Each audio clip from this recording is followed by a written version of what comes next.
Hi guys, Howard Croston. You join me today on the banks of a rather cold River Itchen, and I'm going to tie a few of my favourite patterns that are available from Fulham Mill.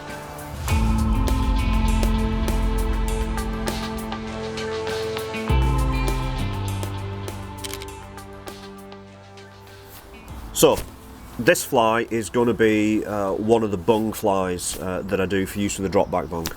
For those of you that fish small stillwaters, obviously you'll be aware that these kind of egg yarn worms have been around for a long while. So there's really nothing new in this fly really, other than the size of it. As you'll see from the flies that are supplied by Fulham Mill to sort of like my basic design, they're a lot smaller than a lot of the flies that are commonly used under the indicator as a worm type pattern in the winter mainly. So it's really the size that's the key thing. This particular fly is tied on the Grub Boss black nickel hook. That is one of the strongest hooks I've ever used. I'm tying more and more of my small stillwater flies on that hook now. I've never had one bend out yet, and that's after dozens and dozens of fish sometimes. So that for me is a really good hook. I've threaded on the one of the drop or jig off beads. This one's a 3mm silver. Obviously for use with the bigger drop back bung you want the heavier bead, but I'm going to tie this one with a 3mm bead. First thing I'm going to do is drop on in the middle of the hook with a little bit of silk. This is, again, I'm using one of the power type threads. I'm going to make a little bed in the middle of the hook there, like that. Slide that up, and then what I do is I'll actually turn the vise upside down usually and set that bead in the middle, and I will use figure of 8 wraps to go over the thin end of the bead. So what I'm doing is cradling it in the middle of the shank. Now you can, if you want to tie it another way, actually thread the bead onto your micro egg yarn chenille, and then you've just got one piece. I prefer to do it this way. It can get a little fiddly doing it the other way, but I'll set that in place so that bead now is cradled and is fixed right in the middle of the hook. At that point I will usually put a small drop of super glue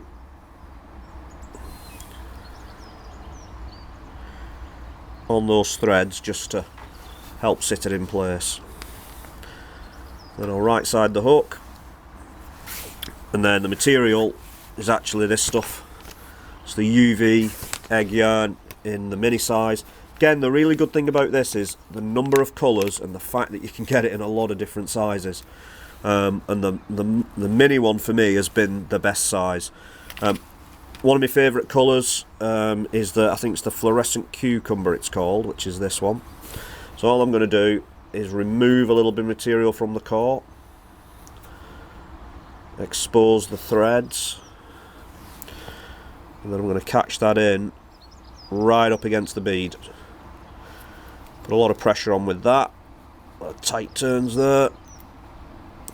Then I'm going to jump forward with the thread. Do the same thing at the front.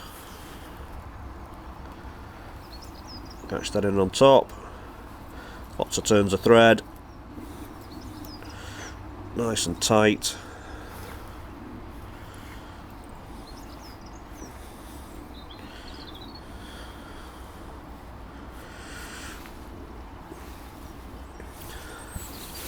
I'll go in, I'll whip finish it.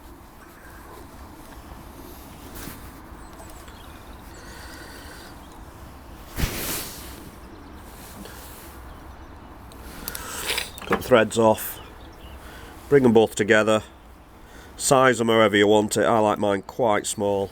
Cut them off. Then the final thing is with a cigarette lighter, just singe these two ends.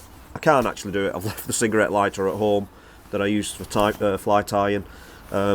Just tighten up both of those ends. That just stops everything coming off at the end of the chenille. Tighten lots of different colours. It's up to you how you view fishing the indicator and these kind of flies. For me, it's a deadly method in the winter when the fish want a static fly. The main thing is that you get out, enjoy your fishing. Those particular flies catch an awful lot of fish on small still waters throughout the winter. Give it a go, I'm sure it'll work really well for you. So we managed to find a box of matches in the fishing hut, so I'll do it the old-fashioned way. Maybe. This is not looking promising. Try another one.